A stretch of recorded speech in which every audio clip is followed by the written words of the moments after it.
Hi friends, कैसे हैं आप सब। आप सभी का बहुत वेलकम है ऐसे क्लासेस में। दोस्तों, आज का हमारा टॉपिक है industrial employment standing order act 1946 को जानना और इसमें कितने सेक्शंस है वो जानना, पूरे डिटेल्स में जानना। इसके साथ ही अगर कुछ अमेंडमेंट्स ऐड हुए हैं तो वो भी क्लियर करना, क्योंकि इसके प्रीवियस मैंने आपको वीडियो दे रखी है इंडस्ट्रियल एम्प्लॉयमेंट पे। सो अब ये न्यू वीडियो है विथ न्यू अमेंडमेंट्स। तो चलिए आज की क्लास शुरू करते हैं। दोस्तों, सबसे पहले इसके टाइटल को समझते हैं। Industrial employment standing order act. Standing order इसका मतलब क्या है, क्योंकि पूरा जो एक्ट है वो इसी वर्ड के ऊपर डिपेंड है। स्टैंडिंग ऑर्डर वर्ड का मतलब होता है रूल्स। ओके, कुछ रूल्स होते हैं तो उस रूल्स का नाम दिया गया है स्टैंडिंग ऑर्डर। और ये एक्ट कब आया था? तो ये एक्ट आया था 1946 में, ठीक हमारे आज़ादी से कुछ दिन पहले। ये किस लिए आया था कि आज़ादी के बाद जब हमारी कंपनीज, हमारी इंडस्ट्रीज़ वर्क करेगी तो वो इसी एक्ट के ऊपर बेस्ड करेगी। मतलब ये पोस्ट इंडिपेंडेंस को सोच कर ये एक्ट लाया गया था। दोस्तों, पहले तो हम इसका बेसिक समझते हैं कि ये एक्ट होता क्या है। तो इंडस्ट्रियल एम्प्लॉयमेंट यानी इंडस्ट्रीज़ में, फैक्ट्रीज़ में, हर वो मैन्युफैक्चरिंग यूनिट में जो एम्प्लॉयमेंट होता है, यानी कि वर्कर और एम्प्लॉयर के बीच में एक रिलेशन होता है, तो उसे अच्छे तरीके से बना के रखना और जो वर्कमैन है उनको उनका हक देना। जैसे कि किसी भी इंडस्ट्री में, किसी भी जगह पे एक यूनिफॉर्मिटी लाना। तो इसका ऑब्जेक्टिव्स देखते हैं। ये एक्ट लाने के पीछे क्या ऑब्जेक्टिव है? To bring uniformity in terms and condition of employment. मतलब एम्प्लॉयमेंट में जो टर्म्स एंड कंडीशन है, एम्प्लॉयमेंट में जो रूल दिए गए हैं उसमें यूनिफॉर्मिटी यानी कि एक रूपता लाना, एक तरीके से काम करना। To maintain good relation. Good relation किन के बीच बनाना? तो एम्प्लॉयर और वर्कमैन के बीच, या फिर ट्रेड यूनियन के बीच और एम्प्लॉयर के बीच एक अच्छे रिलेशन बनाना ताकि काम अच्छे तरीके से हो।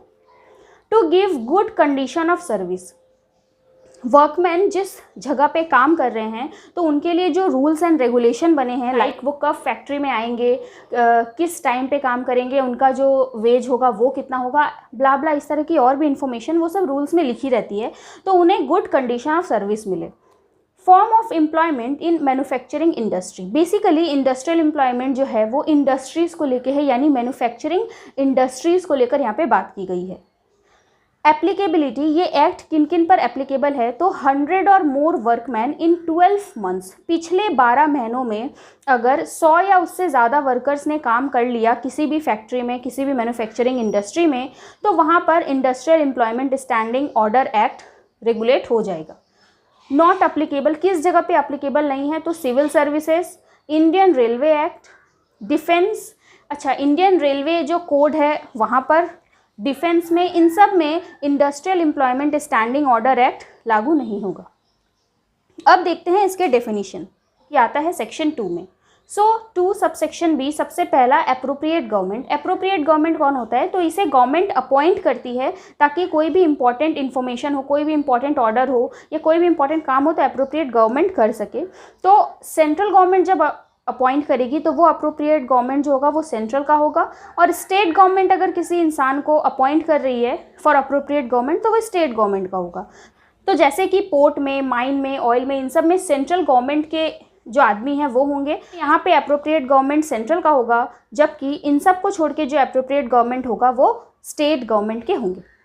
अब बात करते हैं 2C सर्टिफाइंग ऑफिसर की। तो सर्टिफाइंग ऑफिसर यानी कि labour commissioner, regional labour commissioner, जिसे अप्रोप्रिएट गवर्नमेंट ने अपॉइंट किया है। ओके, मैंने यहाँ पे शॉर्ट में लिखा है appropriate government. Labour commissioner, regional labour commissioner appoint किया है अप्रोप्रिएट गवर्नमेंट ने। इनका क्या काम होगा वो हम आगे देखेंगे। लेबर कमिश्नर मैंने यहाँ पे आपको क्यों बताया, क्योंकि आपको MCQ में पूछा जाता है कि सर्टिफाइंग ऑफिसर किस रैंक के होते हैं, तो लेबर कमिश्नर या फिर रीजनल लेबर कमिश्नर। दोस्तों, मैं जो अभी आपको पढ़ा रही हूँ आप बहुत ही ध्यान से देखना, बहुत ही कॉन्सेंट्रेट होके, क्योंकि ये वीडियो के अंत में मैं आपसे एक MCQ पूछूंगी। वो MCQ इसी एक्ट से जो मैं पढ़ा रही हूँ उससे रिलेटेड होगा। तो देखते हैं आप उसका आंसर मुझे कमेंट में बता पाते हैं कि नहीं। फिर नेक्स्ट है 2 का सबसेक्शन डी यानी कि एम्प्लॉयर। एम्प्लॉयर किसे किसे बोलेंगे? अगर फैक्ट्री है तो मैनेजर ऑफ द फैक्ट्री, या फिर हेड ऑफ द डिपार्टमेंट जिसे गवर्नमेंट ने अप्रूव किया हो, owner of supervision and control of industrial establishment, जो भी कंट्रोल में हो, कंट्रोल कर रहा हो इंडस्ट्रियल इस्टेब्लिशमेंट को, ओनर हो सुपरवाइज़र का, ये लोग होंगे एम्प्लॉयर। नेक्स्ट अब हम बात करेंगे सबमिशन ऑफ ड्राफ्ट सेक्शन 3। सो ये सबमिशन ऑफ ड्राफ्ट क्या है? अब सपोज जो रूल बना, स्टैंडिंग ऑर्डर यानी कि जो रूल बना, तो एम्प्लॉयर अपने फैक्ट्री में बैठ के रूल बनाएगा और फिर उसी रूल को वो सर्टिफाइंग ऑफिसर को सबमिट कर देगा। फिर सर्टिफाइंग ऑफिसर उस रूल को पढ़ेंगे, अगर वो सही है कि नहीं है उस हिसाब से वो सर्टिफाइड करते हैं कि हाँ इस फैक्ट्री में ये रूल चलेगा। सो वही, अब उस रूल में क्या लिखा रहेगा? तो उस रूल में ये लिखा रहता है कि एम्प्लॉयर क्या काम कर रहा है, एम्प्लॉयज़ जो है वर्कमैन है कितने बजे आएंगे, क्या शिफ्ट चलेगा, क्या उनका रेट होगा, ये सब कुछ, किस इवन ये भी लिखा रहता है किस गेट से आएंगे, ये सब कुछ मेंशन रहता है उस रूल्स में। Okay, so submission of draft, ये जो ड्राफ्ट बनाएगा एम्प्लॉयर सेक्शन 3 में, वो within 6 months from the date of act enforced, अगर डेट फर्स्ट टाइम, जैसे कि एक्ट फर्स्ट टाइम इन्फोर्स्ड हुआ है तो उस टाइम था 6 months के अंदर में ये करना है, लेकिन अभी तो जैसे 100 या उससे ज़्यादा होंगे तो ये ड्राफ्ट देना पड़ेगा, एम्प्लॉयर फाइल करेगा, और 5 copies of draft of rule with trade union name.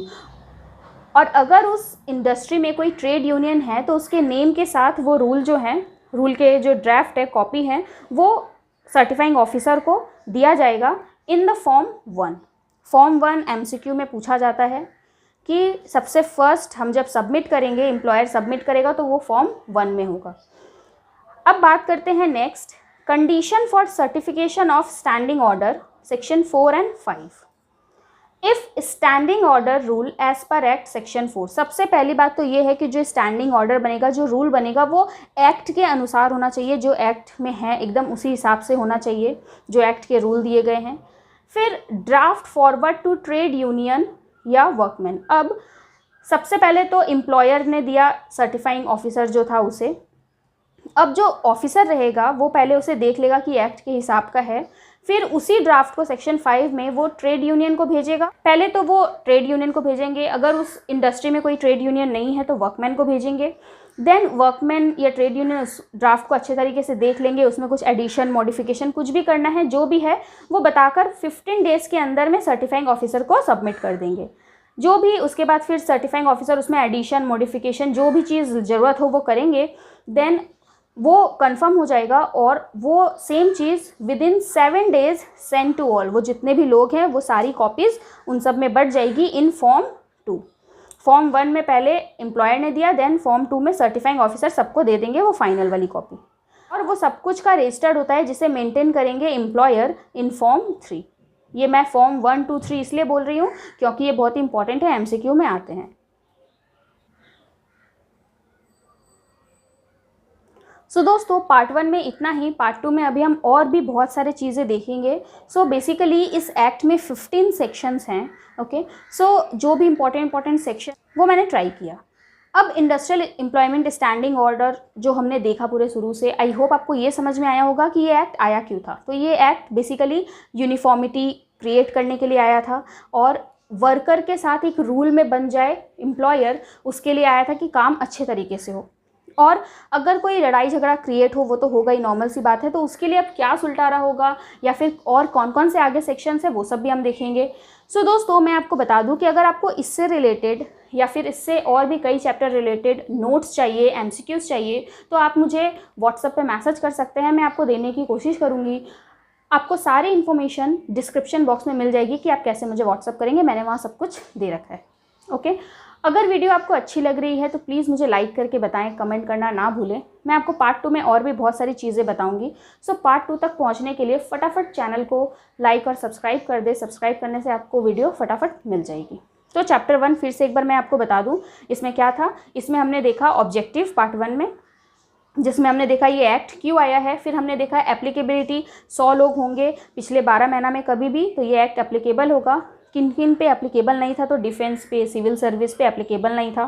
फिर हमने इसमें कुछ इंपॉर्टेंट डेफिनेशंस देखे, जैसे कि appropriate government, basically appropriate government, certifying officer, फिर एम्प्लॉयर कौन होते हैं, manager of the factory, head of the department, owner of the supervisor and control. Okay, फिर हमने देखा सेक्शन 3, सेक्शन 4 एंड 5। सेक्शन 3 में हमने देखा कि ड्राफ्ट कैसे बनेगा, कैसे सबमिट होगा, किस फॉर्म में, फॉर्म 1 में सबमिट होगा। फिर हमने देखा सेक्शन 4 एंड 5 में कि फॉर्म 2 एंड 3 क्या होता है। फॉर्म 2 सर्टिफाइंग ऑफिसर देंगे और फॉर्म 3 एम्प्लॉयर को मेंटेन करना पड़ेगा। ओके सो दोस्तों ये था आज के लिए इतना ही। पार्ट 2 मैं आपको जल्दी दे दूंगी। सो पार्ट 2 में मैं आपसे क्वेश्चन पूछूंगी जो कि पार्ट 1 या पार्ट 2 किसी से भी हो सकता है। तो वीडियो को अच्छी तरीके से एक बार रिवीजन कर लीजिएगा कि आप लोग आंसर दे पाएँ। Thank you friends.